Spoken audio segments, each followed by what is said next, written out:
Whether it's the delicious brownie at your favourite cafe, the incredible sales, or surfing the internet instead of working on your important project, temptation is everywhere. How do we make sure it doesn't bring us unstuck? One thing that I've noticed is that for some people, they deal with strong temptation better when they don't indulge at all.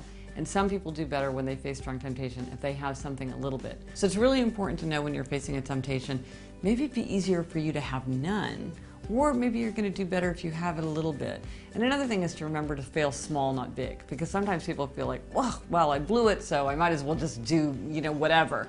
But the fact is, any one little slip is not a big deal. So I think that the idea is to try to fail small and not big. So maybe you have one bad afternoon or one bad evening. That's okay. What we do most of the time matters more than what we do once in a while. Okay, so worst case, we have a good habit lapse. How do we get back on that bandwagon?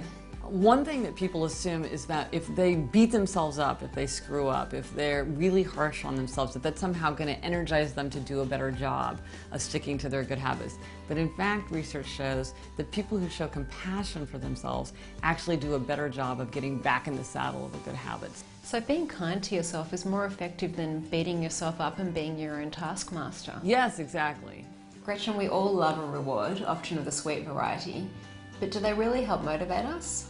Rewards actually can be very undermining of good habits because when we give ourselves a reward, we're teaching ourselves that we're doing something for a reward. The only kind of reward that can work with a good habit is there a reward that takes you deeper into the habit. So let's say you bring lunch to work every day. Well, maybe you're going to buy yourself a set of really, really good knives because if you're doing all this cooking, you need a set of knives. Or maybe you're going to yoga all the time. Well, you need a new yoga mat. Why? Because a person who does a lot of yoga needs a fresh new yoga mat.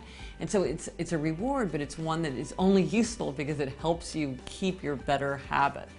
But if you do something like, oh, I'm going to give myself a glass of wine for going to yoga, well, that just tells you that that's the reason that you're going to yoga. But you want to think about why you're going to yoga, why you want to keep that good habit for its own sake. So your reward should help you further that healthy habit? Yes, it should take you deeper into that habit. So what's one single positive habit that most people could benefit from taking up now that's going to have flow-on effects for the rest of their lives? If I had to pick one habit, I would say the habit of getting enough sleep. It's very hard to keep your other good habits if you're exhausted and drained. So no matter what habit it is that you're trying to inculcate, if you're well rested, if you've gotten enough sleep the night before, it's just going to be a lot easier for you. So I think getting enough sleep is a really important basic step for most people to take.